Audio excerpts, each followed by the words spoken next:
আজি দ্বিতীয় পৰ্যায়ৰ পঞ্চায়ত নিৰ্বাচন। লামডিঙৰ বিভিন্ন ভোট কেন্দ্ৰত পুৱাৰে পৰা দ্বিতীয় পৰ্যায়ৰ পঞ্চায়ত নিৰ্বাচনৰ ভোট গ্ৰহণ প্ৰক্ৰিয়া আৰম্ভ হৈছে। লামডিং সমষ্টিৰ অন্তৰ্গত সৰস্বতী প্ৰাথমিক বিদ্যালয় গাঁও পঞ্চায়তৰ 672 নম্বৰ খণ্ডত ভোটগ্ৰহণ কেন্দ্ৰত মুঠ ভোটাৰ 1325 গৰাকী। আজি পুৱাৰে পৰা আৰম্ভ হৈছে পঞ্চায়ত নিৰ্বাচনৰ দ্বিতীয় পৰ্যায়ৰ ভোটগ্ৰহণ। পুৱা 7:30 পৰা আৰম্ভ হৈছে এই ভোটগ্ৰহণ। ৰাইজৰ লাহে লাহে ভিৰ হোৱা পৰিলক্ষিত হৈছে। News desk report JNKD news.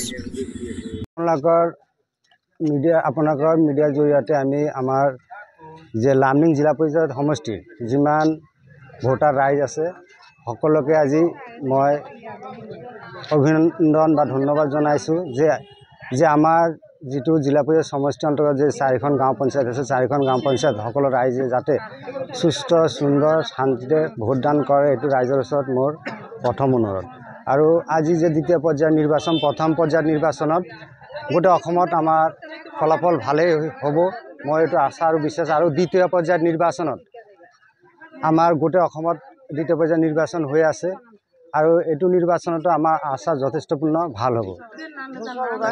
ৰাইজে বিচাৰি আছে যেনেকুৱা আমাৰ কেন্দ্ৰত মোদী চৰকাৰ আছে, ভাৰতবৰ্ষৰ সকলো ৰাইজে আমাৰ প্ৰধানমন্ত্ৰী হিচাপে মোদীৰ যিটো চিন্তাধাৰা, সেইটো চিন্তাধাৰাক সন্মান জনাই আছে। সন্মান জনাই ৰাইজে আজি সকলো ৰাইজ বিজেপিৰ প্ৰতি আকৃষ্ট হৈ আছে।